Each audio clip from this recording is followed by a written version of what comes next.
빛나는 아침 어둡던 이 땅이 밝아오네. 슬픔과 애통이 기쁨이 되니 시온의 영광이 비춰오네. 시온의 영광이 빛나는 아침 매였던 종들이 돌아오네. 오래전 선지자 꿈꾸던 복을 만민이 다 같이 누리겠네. 오아라 광야에 화초가 피고 말랐던 시냇물 흘러오네. 이 산과 저 산이 마주쳐 울려 주 예수 은총을 찬양하네. 들아 바다야 많은 섬들아 찬양을 주님께 드리어라. 싸움과 죄악이 가득한 땅에 찬송이 하늘에 사무치네. 아멘. 하나님 말씀 열왕기상 4장 20절에서 34절입니다. 유다와 이스라엘 인구가 바닷가의 모래같이 많게 되매 먹고 마시며 즐거워하였으며 솔로몬이 그 강에서부터 블레셋 사람의 땅에 이르기까지와 애굽 지경에 미치기까지의 모든 나라를 다스림으로 솔로몬이 사는 동안에 그 나라들이 조공을 바쳐 섬겼더라. 솔로몬의 하루의 음식물은 가는 밀가루가 30고르요 굵은 밀가루가 60고르요 살진 소가 10마리요 초장의 소가 20마리요 양이 100마리이며 그 외에 수사슴과 노루와 암사슴과 살진 새들이었더라. 솔로몬이 그 강 건너편을 답사에서부터 가사까지 모두 그 강 건너편의 왕을 모두 다스림으로 그가 사방에 둘린 민족과 평화를 누렸으니 솔로몬이 사는 동안에 유다와 이스라엘이 단에서부터 브엘세바에 이르기까지 각기 포도나무 아래와 무화과나무 아래에서 평안히 살았더라. 솔로몬의 병거의 말 외양간이 4만이요 마병이 12,000명이며 그 지방 관장들은 각각 자기가 맡은 달에 솔로몬 왕과 왕의 상에 참여하는 모든 자를 위하여 먹을 것을 공급하여 부족함이 없게 하였으며 또 그들이 각기 직무를 따라 말과 준마에게 먹일 보리와 꼴을 그 말들이 있는 곳으로 가져왔더라. 하나님이 솔로몬에게 지혜와 총명을 심히 많이 주시고 또 넓은 마음을 주시되 바닷가에 모래같이 하시니 솔로몬의 지혜가 동쪽 모든 사람의 지혜와 애굽의 모든 지혜보다 뛰어난지라. 그는 모든 사람보다 지혜로워서 예스라 사람 에단과 마올의 아들 헤만과 갈골과 다르다보다 나음으로 그의 이름이 사방 모든 나라에 들렸더라. 그가 잠언 3,000가지를 말하였고 그의 노래는 1,005편이며 그가 또 초목에 대하여 말하되 레바논의 백향목으로부터 담에 나는 우슬초까지 하고 그가 또 짐승과 새와 기어다니는 것과 물고기에 대하여 말한지라. 사람들이 솔로몬의 지혜를 들으러 왔으니 이는 그의 지혜의 소문을 들은 천하 모든 왕들이 보낸 자들이더라. 아멘. 주제는 하나님 나라는 모든 백성이 풍요를 누리고 자원함으로 섬기며 문화가 융성함을 특징으로 한다 하는 것입니다. 그래서 핵심 질문이 솔로몬의 왕조에서 드러난 하나님 나라의 특징은 무엇인가 하는 것입니다. 방금 주제에서 생각해 봤습니다만은 그래서 지혜의 왕이 다스리는 곳에서 드러나는 하나님 나라의 특징은 지금 세상 왕이 다스리는 나라와는 다릅니다. 하나님이 주신 지혜로 다스리니까요. 백성들을 섬기기 위해서 주신 지혜고, 세상 왕은 자기가 군림하고 자기가 어떻게 보면 착취하고 자기 영광을 누리기 위해서 왕이 그런 목적으로 다스리니까 그 나라의 모습, 시스템 이런 게 다르겠죠. 솔로몬이 다스리는 이 하나님 나라를 이렇게 좀 특징을 좀 미리 보여주는 거죠. 천국은 이거보다 더 완성되고 더 비교할 수 없이 좋겠지만 천국을 어느 정도 이렇게 좀 특징을 좀 어느 정도 맛보기처럼 보여주는 거거든요. 여기는 뭐가 어떻습니까? 풍요하죠. 그 다음에 평안히 백성들이 안정되게 안식을 누리고 있습니다. 그리고 섬기되 강압적으로 징수하는 것이 아니라 자발적인 섬김에서 나오는 기쁨과 또 솔로몬이 뭐 잠언과 뭐 물고기와 식물들에 대해서 쭉 책을 씁니다. 이 문화를 얘기하는 거죠. 복음이 들어가서 부흥이 일어나는 나라들마다 문화도 나중에 풍성해지는 것을 우리가 역사 속에서 볼 수 있습니다. 지혜로 가득한 솔로몬이 통치하는 나라는 어떤 모습인가 하는 겁니다. 드러난 하나님 나라의 특징은 무엇인가 하는 겁니다. 예수님이 오셔서 솔로몬이 지혜를 들으러 천하만국에서 왔는데 솔로몬보다 더 큰 이가 여기 있느니라 하면서 예수님이 자신을 솔로몬보다 더 큰 자라 그랬거든요. 그럼 솔로몬이 다스려도 하나님 뜻에 맞춰서 후반에는 이제 타락하지만 타락하기 전에 솔로몬이 다스려도 이렇게 나라가 부강한데 우리가 장차 들어갈 하나님의 나라는 예수님이 왕으로서 다스리는데 거기는 얼마나 풍요와 안식과 감사와 기쁨과 자발적인 예배와 헌신이 가득하겠느냐 하는 것입니다. 그래서 본문을 살펴보면 이제 솔로몬은 하나님께서 아브라함에게 말씀하셨던 땅과 자성과 복된 주권, 하나님의 나라를 가장 절정으로 그렇게 약속을 누리고 있는 모습을 보여줍니다. 바다의 모래와 같은 많은 백성이 풍요와 안정을 누리며 다들 즐거워합니다. 영토도 넓어지고 부강해져서 다른 나라의 조공을 받았고 왕궁은 부여로 가득했습니다. 그가 소비한 음식의 양은 그가 누린 풍요가 얼마나 대단했는지를 보여줍니다. 솔로몬이 하나님 앞에 서 있을 때 그는 하나님이 다스리시는 나라가 어떠한 곳인지를 증명했습니다. 근데 이제 하나님 앞에 서 있지 않고 거기를 벗어날 때 또 다른 하나님께서 막 찢어서 막 이렇게 흩어버리시죠. 하나님 편에 서 있을 때 하나님은 그곳에 임재하셔서 하나님 나라의 특징을 나타내시고 그 축복이 흘러가도록 하게 하십니다.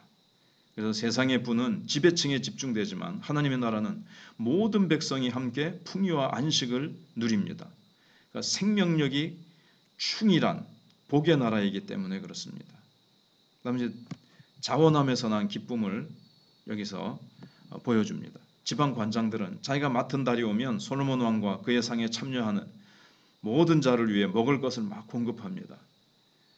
나중에 가서는 이제 막 이게 불평이 나죠. 왜냐하면 솔로몬이 하나님 편에 서 있지 않았기 때문에 그렇게 된 건데 착취를 당한 것이 아닙니다. 은혜를 따라서 자원함으로 왕의 상에 필요한 것들을 막 공급했습니다. 애굽이나 주변 강대국들처럼 막 약탈하고 살상으로 얻은 평화가 아니라 하나님이 선물로 주신 평화를 이스라엘은 솔로몬 왕국은 누렸던 겁니다. 그래서 하나님 나라는 자원하는 기쁨으로 백성을 섬깁니다. 천하 만민을 복되게 하는 역할을 감당하였습니다. 정말 하나님의 영이 임재하시어서 우리 성도들 마음마다 성령께서 감동하시면 자기가 받은 은사를 따라서 자원함으로 다 교사는 교사로 뭐 구제는 구제로 이 모양 저 모양으로 받은 은사대로 자원함으로 기쁨으로 섬깁니다. 그래서 얼마나 성령이 충만한 교회가 되느냐, 그럴 때 하나님의 나라가 우리 가운데 그 특징을 나타나게 될 것입니다. 그다음에 이제 마지막으로 고급 문화가 융성합니다. 솔로몬은 지혜로 잠언과 노래를 짓고 자연에 대한 출중한 지식을 자랑했습니다. 사실 과학이 엄청나게 발달하면서 또 문학, 예술 뭐 이런 것들이 음악이고 이런 것들이 아주 이 천박하고 죄와 섞인 저질 문화가 아니라 아주 고상한 그런 문화는 복음이 아까도 말씀드린 것처럼 유럽이라든가 미국 같은데 복음으로 가득한 부흥의 시대에는 아주 고급스러운 문화가 아주 융성합니다. 그러니까 하나님의 지혜는 관념적인 데 그치지 않고 실제적인 지혜를 포함하거든요. 그래서 정말 우리의 생활 속에 음악, 미술 부터 시작해서 과학과 또 이 경제 또는 산업 이런 것들도 다 발달하거든요. 그러면서도 이 돈을 벌기 위한 인간의 건강을 생각하지 않는 저기 어느 나라처럼 막 짝퉁을 만들어내고 음식도 사람의 건강을 생각하지 않고 고춧가루에도 뭘 섞고 김치에도 뭘 섞고 또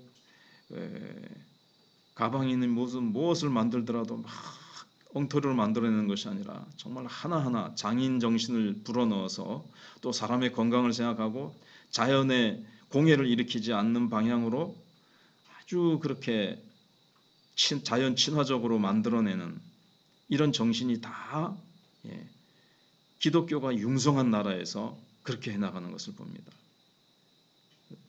그래서 하나님의 지혜는 이렇게 하나님의 나라는 우리의 삶 속에서 실제적으로 우리의 삶에 풍성함을 가져다 준다는 거죠. 그냥 관념적으로 머릿속에서만 멈추지 않고 그렇게 하는 것을 보게 됩니다.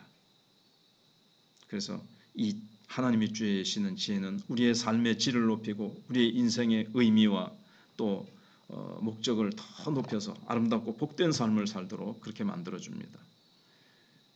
결론은 세상은 부가 편중되어 있습니다. 잘 사는 사람은 더 잘 살되 엄청나게 잘 살고 못 사는 사람은 정말 떼거리가 없어서 굶고 있고 이렇게 합니다. 그 다음에 획일성입니다. 그냥 하나를 가지고 거기에 모든 사람을 틀에 끼워 맞추려고 합니다. 군대 문화가 그렇죠. 가장 저급한 문화입니다. 그러나 하나님의 나라는 한 사람 한 사람의 특성을 다 고려해서 모든 사람이 다 평안과 부요를 누리게 합니다. 세상은 폭력과 힘으로 비인간화를 특징으로 하지만 하나님 나라는 공평과 정의, 인애와 사랑의 기초에서 세워집니다. 모두가 결핍과 허덕임에서 벗어나서 풍요와 안식을 누립니다. 아무도 소외됨 없이 충만한 기쁨을 누리는 그러한 세상을 만들어 갑니다. 우리나라도 정말 얼마나 참 양적으로 좀 갔었지만 한때 그냥 부흥이 일어나고 가만히 깔고 천막만 쳐도 교회로 사람들이 모여들고 뜨겁게 가만히 떼기 위해 앉아서도 부르짖고 기도하고 찬송하고 그러면서 부흥이 오면서 참 여러 가지로 하나님께서 부흥을 또 축복을 쏟아주셨는데 교회가 그 선물에 빠져서 또 여러 가지로 참 교회가 성숙되지 못하므로 지금은 너무나도 많이 교회가 힘을 잃었습니다. 세상을 향해서 하나님 나라의 부요를 흘려보내주고 하나님 나라의 특징을 흘려보내줄 수 있는 아름다운 기회들이 참 너무나도 빨리 쇠퇴해지는 모습을 안타깝게 보면서 그래도 하나님 다시 회복시키시고 하나님 한국교회가 정말 개혁되어져서 세상을 향해서 빛과 소금이 되고 하나님 나라의 의와 평강과 희락을 흘려보내주는 교회가 되게 해달라고 기도해야 되겠습니다. 기도하겠습니다. 하나님 감사합니다. 솔로몬이 하나님이 주신 지혜를 가지고 백성들을 섬기며 그렇게 다스릴 때에 또 섬길 때에 하나님께서 그 나라가 융성하게 하시고 하나님이 그 중심에 임재하셔서 정치, 경제, 사회, 문화 모든 것들이 부욕해 하시고 백성들이 무엇보다도 평화와 안식을 누리는 것들을 보게 되어집니다. 하나님, 저희들 각자의 심령에도 하나님의 나라가 임하시고 또 우리의 가정, 우리 교회가 하나님 나라의 아름다운 그런 특징들을 가득히 가져서 생명이 충만하고 그 무엇보다도 영생의 생명력이 충만하여 이곳에 갈급한 영혼들이 나와서 예수 생명의 말씀으로 거듭나고 변화되어지고 그들이 정말 삶 속에서 복과 은혜를 받아 누리는 그러한 역사가 있게 해 주시옵소서. 나라가 임하옵시며 기도하는 것처럼 우리의 실제적인 생활 속에 하나님의 나라가 임하여 우리가 복을 누리고 하나님의 영광을 나타내는 우리 마천교회 우리 성도들 되게 하시고 이 웅동 지역에 하나님의 나라가 저희 마천교회를 통하여 흘러가는 은혜가 있게 하여 주시옵기를 원합니다. 환우들을 특별히 기억해 주시옵소서. 강동철 집사님 붙들어 일으키시고 이명숙 새가족 특별히 믿음 가지고 주님 앞에 기도하며 찬양하며 하나님의 말씀 붙들고 또 성령의 만져주심으로 잘 치료될 수 있도록 회복될 수 있도록 은혜를 베풀어 주시기를 원합니다. 하나님께서 우리 다음 세대를 기억해 주시옵소서. 우리 또 중고등부도 그들에게 맞게 또 잘 키워나갈 수 있도록 하나님 또 저에게 현재 좀 부족한 재정을 또 채워주셔서 하나님 정말 우리가 하나님을 섬기며 하나님을 찬양하고 경외할 때 하늘로부터 주님께서 놀라운 은혜를 베풀어 주시기를 원합니다. 무엇보다도 저희들이 하나님이 기뻐하시는 일, 복음 전도를 위해서 영혼 구원을 위해서 저희 교회가 기도하며 저희들이 헌신할 수 있도록 하나님 은혜를 베풀어 주시옵소서. 감사드리오며 예수님 이름으로 기도하옵나이다. 아멘. 기도하시다 가도록 하시기 바랍니다.